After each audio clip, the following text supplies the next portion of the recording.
그때부터 그의 제자 중에서 많은 사람이 떠나가고 다시 그와 함께 다니지 아니하더라. 예수께서 12제자에게 이르시되 너희도 가려느냐? 시몬 베드로가 대답하되 주여 영생의 말씀이 주께 있사오니 우리가 누구에게로 가오리까? 우리가 주는 하나님의 거룩하신 자이신 줄 믿고 알았사옵나이다.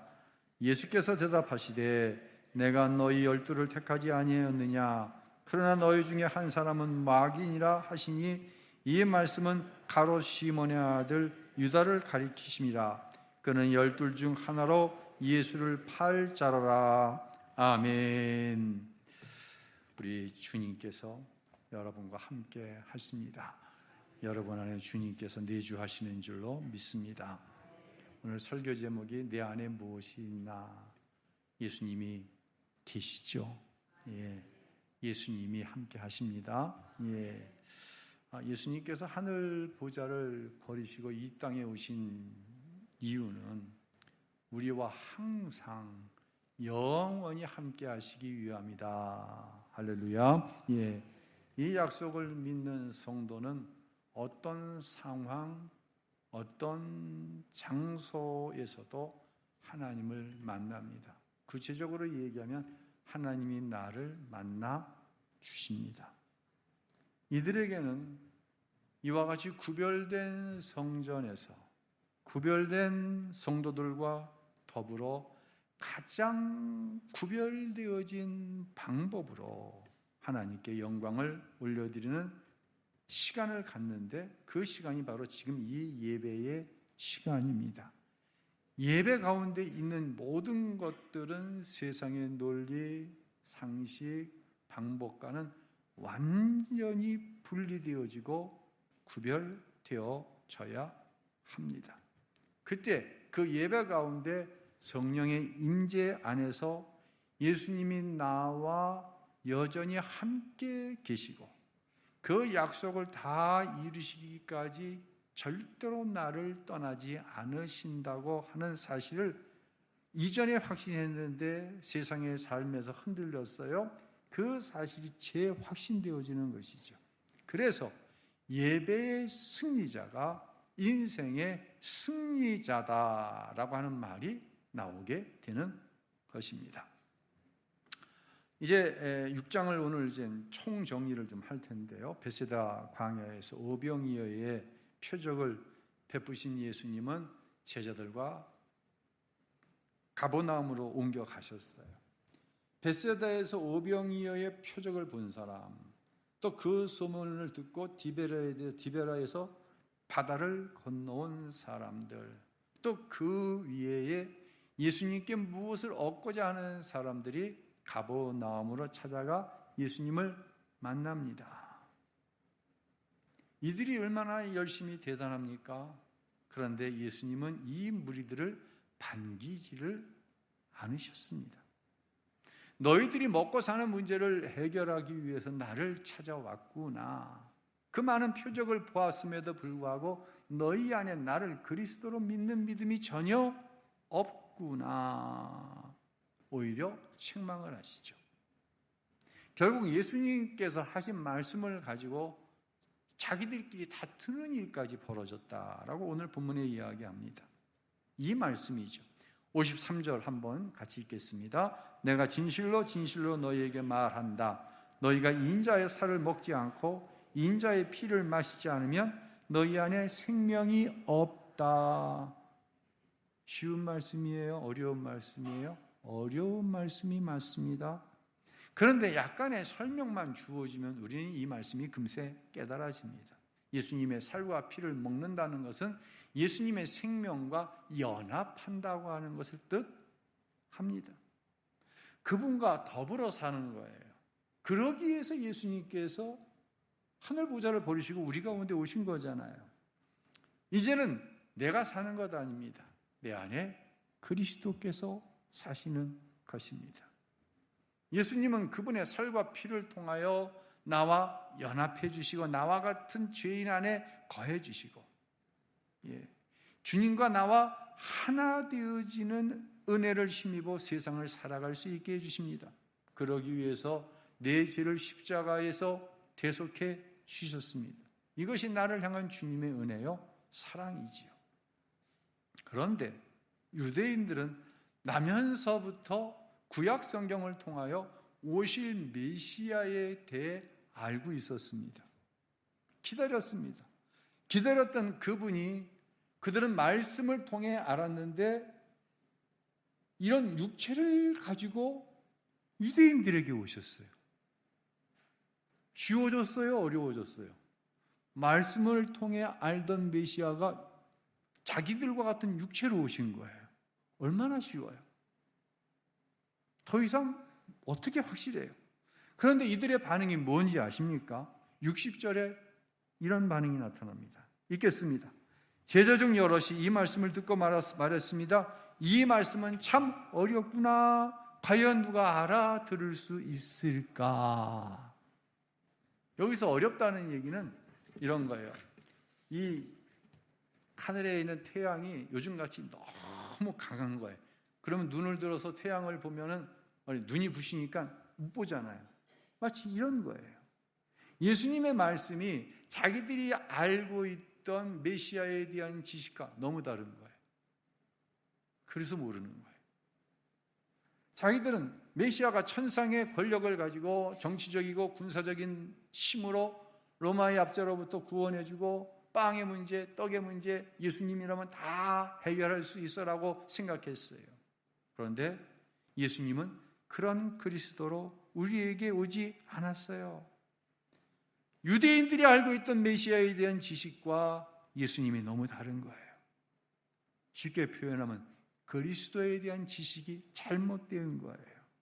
그럼 왜 이들은 그 오랜 시간 메시아를 기다렸고 구약 성경을 통해 메시아를 알았는데 예수를 그리스도로 알아보지 못했을까요? 그에 대한 답을 예수님이 63절에 이렇게 설명을 하십니다. 읽겠습니다. 생명을 주는 것은 영이므로 육신은 아무 소용이 없다. 내가 너희에게 한 말은 영이요 생명이다. 아멘. 오병이어의 기적과 같은 엄청난 기적을 경험했지만 이들은 예수를 뭐로만 보는 거예요? 육으로만 보는 거예요. 빵덩어리, 떡덩어리로만 보는 거예요. 전혀 그 안에 성령의 감동이 없는 거예요. 그러니까 예수가 그리스도로 믿어지지가 않는 거예요. 여러분, 성령으로 거듭나지 않으면 강단에서 성경에서 하는 이야기를 뭘로만 받아들여요? 육체로만 받아들이는 거예요. 누가 그러고 있어요? 지금 유대인들이 그러고 있어요. 우리가 오병이어와 같은 기적을 경험하지 못했어도 예수를 그리스도로 믿는 거, 이것은 성령이 아니시면 안 되는 것이죠. 그렇죠. 하나님의 말씀은 성령의 감동으로 기록이 되었기 때문에 성령이 내 안에 오셔야 이 말씀을 제대로 내 삶 속에 적용하고 해석되어 지는 것이죠. 그렇게 성령 안에서 예수를 그리스도로 고백하고 예배합니다. 기도합니다. 찬송합니다.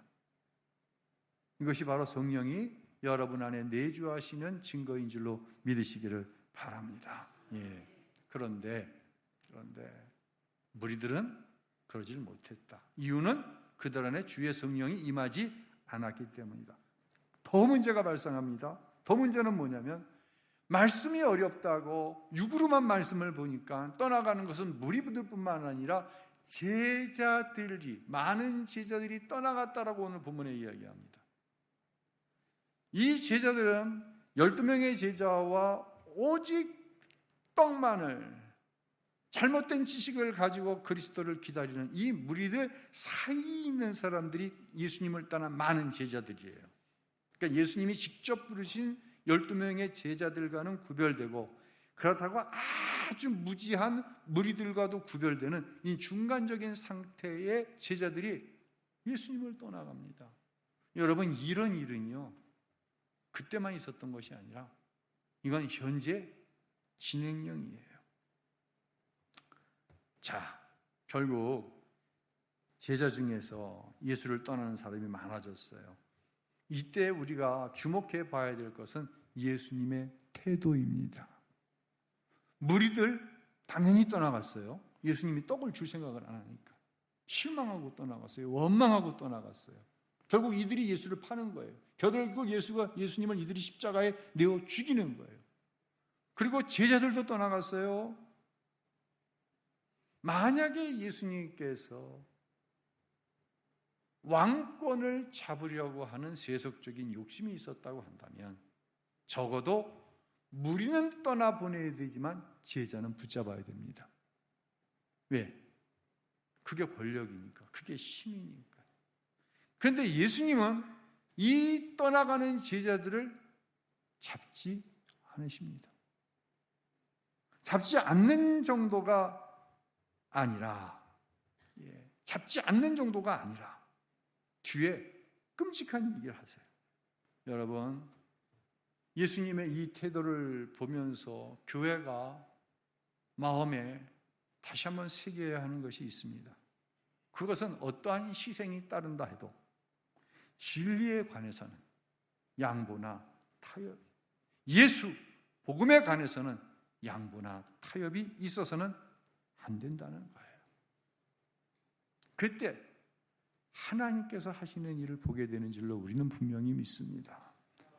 오히려 남은 12명의 제자들에게 이렇게 도전하십니다. 67절을 읽겠습니다. 예수께서 12 제자들에게 물으셨습니다. 너희도 떠나고 싶으냐? 이건 대단한 도전입니다. 다 떠났어. 너희도 떠나려느냐? 이때 베드로가 대답합니다. 68절 함께 고백해 봅시다. 주여, 영생의 말씀이 주께 있는데 저희가 어디를 가겠습니까? 그런데 아유, 다행이다. 제자들까지 떠났는데, 내가 택한 12명의 제자들까지 떠나면 어떡할까 했는데, 아이고, 베드로가 저렇게 훌륭한 고백을 하니, 야, 베드로야, 고맙다. 다행이다. 예수님은 이렇게 말씀하지 않으십니다. 오히려 남은 12명의 제자들에게 충격적인 말씀을 하십니다. 그 말씀이 70절에 나옵니다. 읽겠습니다. 그러자 예수께서 대답하셨습니다. 내가 너희 12를 택하지 않았느냐? 그러나 너희 중 하나는 마귀다. 너희 중 하나는 누구다? 마귀라는 거예요. 여기서 누구는 누구예요? 알고 있는 대로 말씀해 보세요. 누구예요? 하나는 유다죠. 가룟 유다. 목사님 뭐라고 또 말씀하실지. 가룟 유다죠. 가룟 유다는 왜 마귀예요? 가룟 유다가 왜 마귀라는 얘기를 들어요 지금? 그는요, 예수님을 통해 이루어질 개혁된 세상을 꿈꾸는 자였어요. 예수에 대한 지식이 잘못된 거예요. 예수는 다시 말씀드리지만 천상의 능력으로 로마의 압제로부터 자기 백성들을 구원해내고 떡의 문제를 해결해주고 입을 것과 마실 것에 대한 문제를 해결해주는 하늘의 능력을 가지신 분. 그런데 예수님이 입만 열면은 뭐하라? 원수를 사랑하라. 핍박하는 자를 위해 뭐하라? 기도해라. 오른뺨을 때리면 왼뺨도 내어주라. 오리를 가라 하면 십리를 가고 겉옷을 달라면 속옷까지 줘라. 답답하기 이를 데가 없는 거예요. 여러분 답답하십니까? 답답하지 않으면 이상한 거예요. 우리는 기억해야 합니다. 무엇보다 중요한 것이 그래서 내 영혼이에요. 영혼이 잘못되면, 내 영혼이 잘못되면 나도 뭐가 될 수 있다? 죄송합니다. 마귀가 될 수 있다. 정확하게 표현하면 내 영이 잘못되면 마귀가 틈탄다. 마귀에게 쓰임을 받는다. 이상하잖아요. 예수님께서 알잖아요. 유다가 나를 팔 거야. 그럼 유다야, 잠깐 나 좀 볼래? 네가 생각하는 메시아와 내가 많이 다르지? 네가 나에 대한 잘못된 지식을 가지고 있어서 그래. 그런데 언젠가 성령이 너희들 안에 충만하게 역사하게 될 거야. 그러면 성령께서 내가 그리스도 되심을 네 안에 증거할 거야. 힘들겠지만 그때까지 좀 기다려주라. 이렇게 이야기하지 않으시고 제자들 앞에 공개적으로 너희 중에 하나는 마귀야. 그러니까 제자들이 막 동요하는 거예요. 누구지? 저 사람은 아닌 것 같고 나도 아닌 것 같고 누구지? 왜 예수님께서 영생의 말씀이 주께 있는데 우리가 어디를 갑니까? 이렇게 훌륭하게 이 고백을 한 베드로를 칭찬하지 않으셨을까요? 그 마귀가 누구도 될 수 있어. 베드로도 될 수 있어요.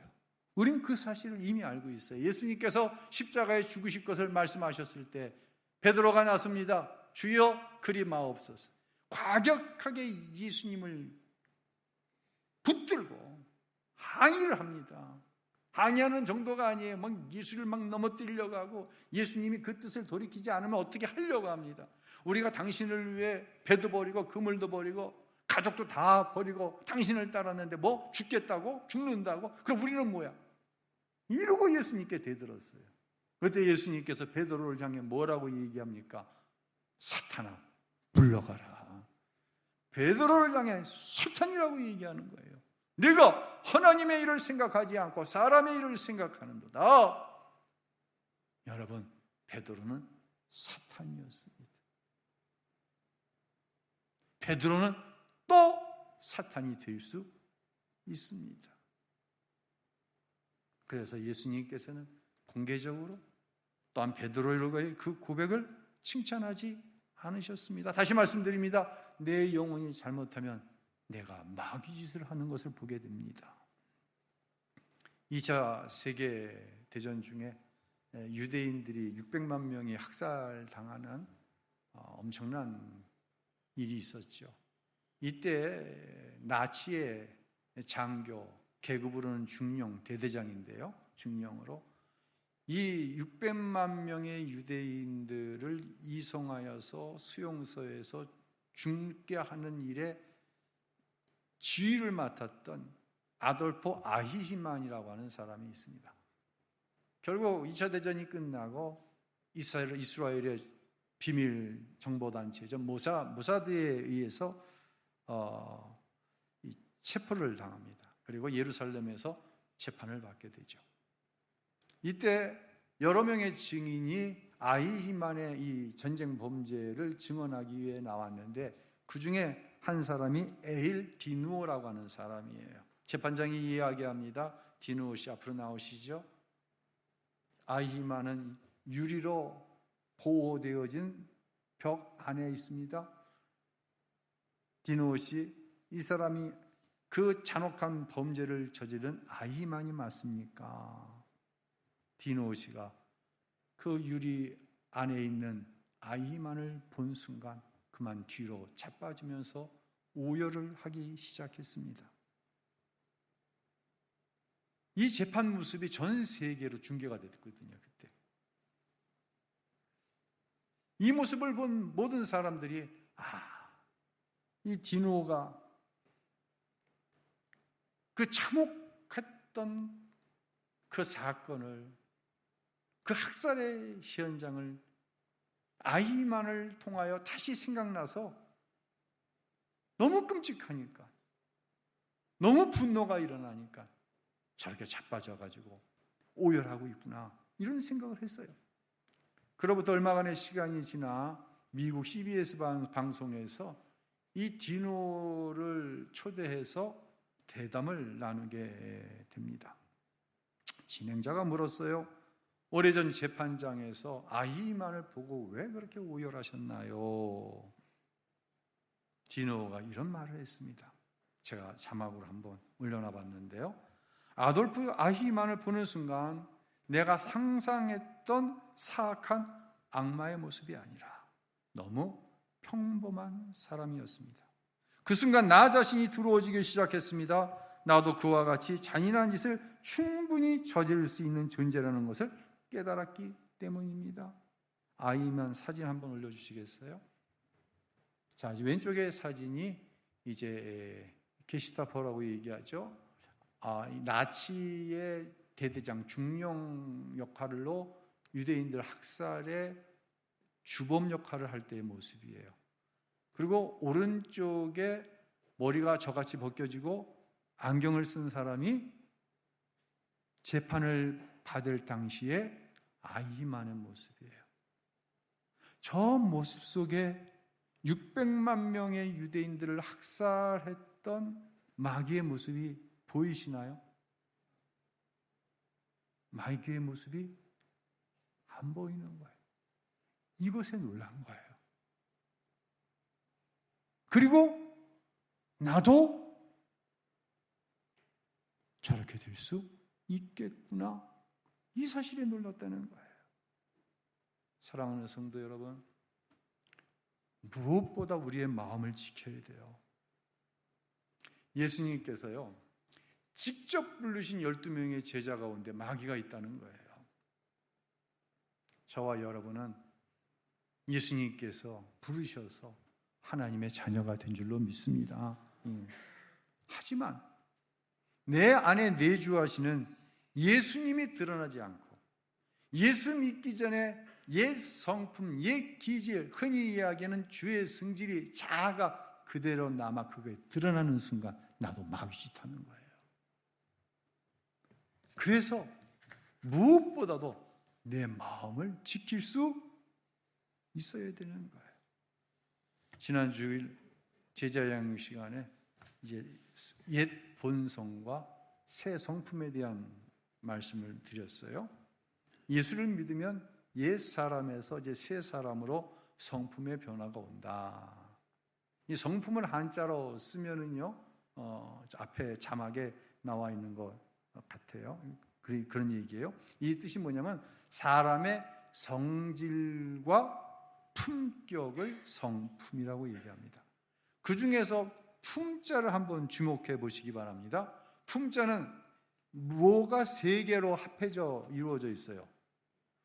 입, 구자, 이 입, 말이 나오는 입구자 세 개로 이루어졌습니다. 즉 사람의 성질과 품격이 그 사람의 뭐에서 나오는 말로 알 수 있다? 입에서 나오는, 그 사람의 입에서 나오는 말로 그 사람의 뭘 알 수 있다? 성품과 성질을 알 수 있다, 이 이야기예요. 마음이 지켜지지 않으면 내 입을 통해 예수의 말도 나오지만 마귀의 말도 나온다는 거예요. 3분 만에 이혼한 부부 이야기 아시나요? 결혼 신고한 지 3분 만에 이혼을 했어요. 이 기네스북에 올릴 일이죠. 결혼을 하고 결혼 신고를 위해서 구청에 가서 신고를 했어요. 신고를 하고 나오는데 그만 새 신부가 계단에 굴르고 말았어요. 이때 이 새 신랑이 해서는 안 될 말이 툭 튀어나왔어요. 무슨 말이 나오냐? 멍청하기는, 이거 이혼해야 돼요. 이거 시간 놓쳐서 계속 살잖아요. 그럼 계속 마귀랑 같이 사는 거예요. 꼭 이혼하시길 바랍니다. 예. 근데 내가 보기엔 여러분은 다 유통기한을 놓친 것 같아요. 그래서 그냥 사는 거예요. 여러분, 입술에 비난과 경멸의 말이 붙어있는 사람, 이거 마귀예요. 이거 마귀 맞아요. 뭐 마귀는 머리에 뿔이 3개 달리고, 나 예수 안 믿어, 나 예수 부인해. 아니에요. 다시 말씀드려, 그 입술에 비난의 말과 경멸의 말이 붙어있는 사람, 이거 마귀예요. 한 40대 남편과 부인에 대한 이야기예요. 이거 실제로 어떤 인터뷰한 대담한 이야기를 제가 그대로 전하는 거예요. 이 남편분의 직업이 오토바이로 물건을 배송하는 일을 하는 거예요. 그러니까 뭐 음식도 그렇죠, 배송하고 퀵으로 뭐 소리도 배송을 하고 하루에 15시간 오토바이를 타면서 일을 합니다. 이 땡볕 밑에서. 그리고 한 달에 한 평균 수익 한 700만 원 정도 된다고 그래요. 그리고 이제 그 수입을 그대로 부인에게 이제 가져다 주는 거죠. 이 남편에게 물었습니다. 15시간 이 땡볕에서 일하는 게 힘들지 않나요? 남편은 이런 얘기를 했어요. 가족을 위해서 하는 일이기 때문에 힘이 들지만 힘들다고 생각하지는 않습니다. 힘은 든데 누구를 위한 거니까? 가족을 위한 거예요. 이게 이제 여기 앉아 계신 여러분 모두가 똑같이 경험하는 거예요. 조금 이제 여러 가지 이제 질문이 답변이 오가다가 진행자가 의도한 질문을 하는 거예요. 이 부부에 대한 문제를 알고 이 진행자가 남편에게 이런 질문을 합니다. 15시간 땡볕 밑에서 오토바이를 타고 일하는 게 힘이 듭니까? 아니면 집에 들어가는 게 힘이 듭니까? 물었어요. 뭐라고 대답했을까요? 키가 한 1m 한 80은 되는 것 같은데 빼짝 마르고 얼굴은 그냥 햇빛에 그슬렀는데 사람이 순수해 보여요. 이분이 갑자기 당황을 하는 거예요. 이 질문 앞에. 당연히 15시간 땡볕 밑에서 일하는 게 힘들고 집으로 들어가는 시간이 기다려지는 게 당연한 거 아니겠어요? 여러분 이게 당연하다고 생각하세요? 여러분 남편은 이걸 당연하다고 생각하고 있을 것 같아요? 여러분의 부인은, 여러분의 자식은, 여러분의 부모는 이게 당연하다고 생각하실 것 같아요? 아닙니다. 이 남편이 얘기했어요. 집에 들어가는 것이 힘이 듭니다. 15시간 땡볕 밑에서 오토바이를 타고 때로는 사고의 위험을 무릅쓰고 하는 그 일이 힘이 든 게 아니라 집에 들어가는 것이 힘들다는 거예요. 그러면서 이어서 얘기합니다. 왜 그렇죠? 물음에 아내 앞에 서기만 하면 나는 죄인이 되는 것 같아요. 그래서 항상 아내에게 미안해, 잘못했어, 다음엔 더 잘할게, 더 열심히 할게. 죄인이 된다는 거예요. 그런데 이제는 지쳤다는 거예요. 15시간을 오토바이를 타고 그 추위에, 그 더위에 일하는 것도 가족을 위해서니까 이라고 얘기했던 사람이 지쳤다는 거예요. 여러분 분명히 기억하시기 바랍니다. 그게 여러분의 남편이 되었든 부인이 되었든 자식이 되었든 어버이가 되었든 부족한 부분이 있습니다. 분명히 부족한 부분이 있습니다. 그런데 그 부족한 부분이 죄는 아니잖아요. 왜? 나는 아내 앞에 서면 죄인이 된 것 같아야 되나요? 왜 나는 늘 미안하다고 해야 되나요? 뭘 그렇게 미안한 일을 했나요? 부족한 부분이 미안한 건 아니잖아요. 왜 잘못했다고 해야 되나요? 왜 앞으로 더 잘해야 되라고 입버릇처럼. 여러분 이런 모습은 모든 가정 안에 다 있어요. 내 마음의 분량에 차지 않는다고요? 나만큼 하지 못한다고요? 다시 말씀드립니다. 그게 죄는 아니잖아요. 마음을 지키십시오. 그렇지 않으면 나도 누군가에게 더구나 당연히 사랑받아야 될 그 누군가에게 당연히 가족을 위해서 헌신하는 자기는 없고 오직 가족만 있는 그에게 마귀짓을 하는 거예요.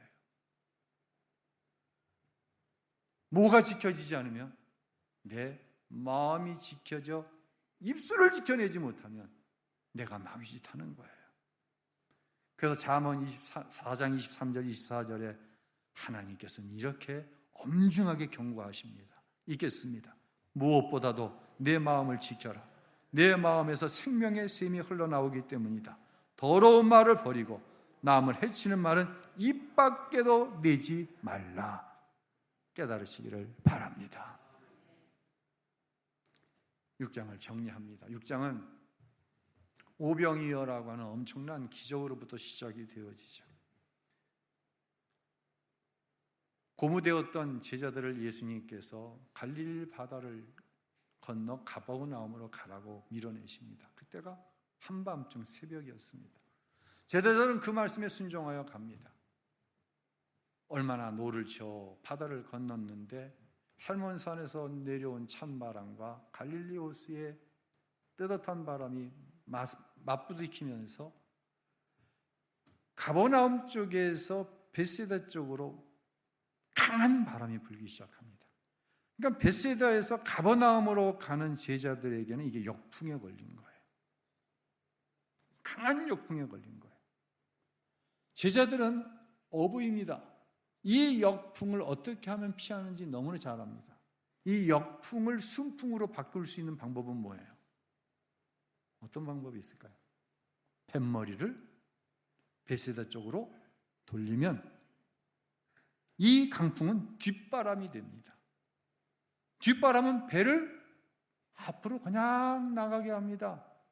그냥 키만 딱 잡고 있으면 나가는 거예요. 그런데 제자들은 뱃머리를 돌리지 않고 우직하게 가버나움을 향해 갑니다.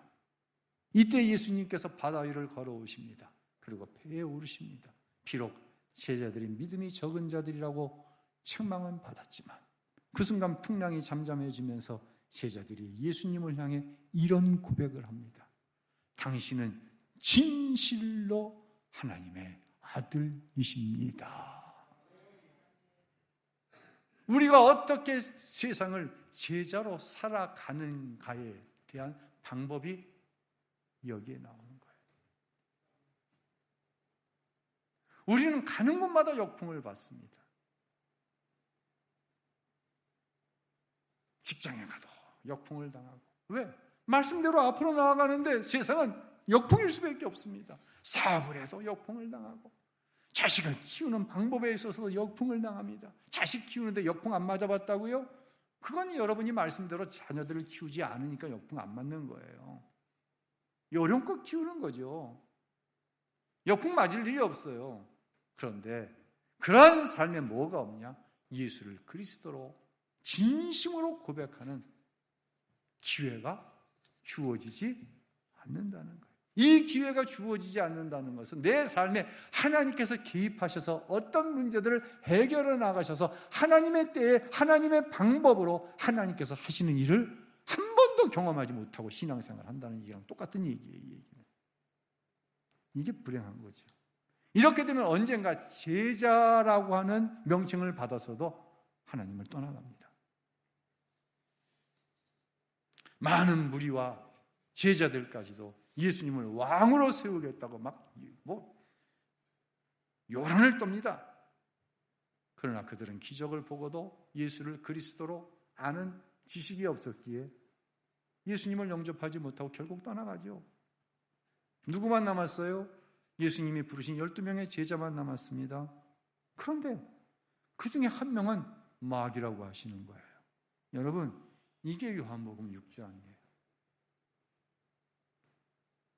엄청난 것 같았는데, 엄청나게 시작했는데 마지막은 너희 중에 하나는 마귀야. 이걸로 끝이 나는 거예요. 무슨 의미일까요? 무슨 의미일까요? 그런 얘기 제가 자주 했어요. 내가 예수를 위해 살면 예수님이 나를 위해 일하십니다. 이런 얘기 했어요. 제가 이제 이 이야기를 좀 잘못했다. 제가 살아보니까요, 내가 예수를 위해 산다? 가능하지 않아요. 내가 예수를 위해 산다? 가능하지 않아요. 내가 할 수 있는 것은 뭐냐? 내 안에 계신 예수님이 내 삶을 통해 드러나게 하는 정도예요. 내가 할 수 있는 일은. 이때 그리스도인으로서 승리의 삶을 맛보는 거예요. 드러낸 만큼 맛보고 사는 거예요.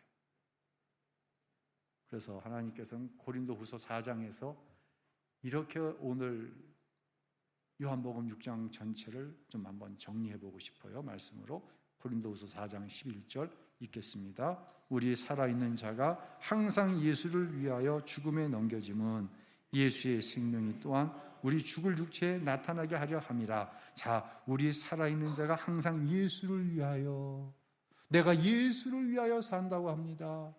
예수를 위하여 사는 게 뭐예요? 예수의 생명이 나는 죽고 내 안에 예수만 사셔서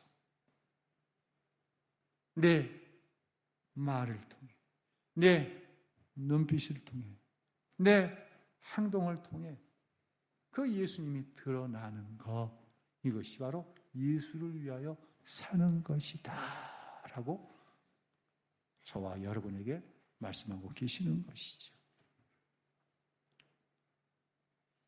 오병이어는 결코 오병이의 축복을 주시옵소서 그것만 떨어뜨려 놓고 해석할 수 있는 말씀이 결코 아니라는 것을 이제 우리가 최종적으로 알게 되었습니다. 최종적으로 점검해야 될 것은 오늘 설교 제목처럼 내 안에 무엇이 있나, 내 안에 무엇이 있나, 이것을 점검하면서 옛 습관, 옛 사람은 십자가에 완전히 이미 죽었습니다. 그러나 아직도 죄의 성질이라는 것은 내 안에 남아 왕노릇하려고 하네요. 이것까지도 예수님 앞에 내려놓고 하나님께서 이루어 가시는 일들을 볼 수 있는 사랑하는 모든 성도들이 될 수 있기를 예수님의 이름으로 축원합니다.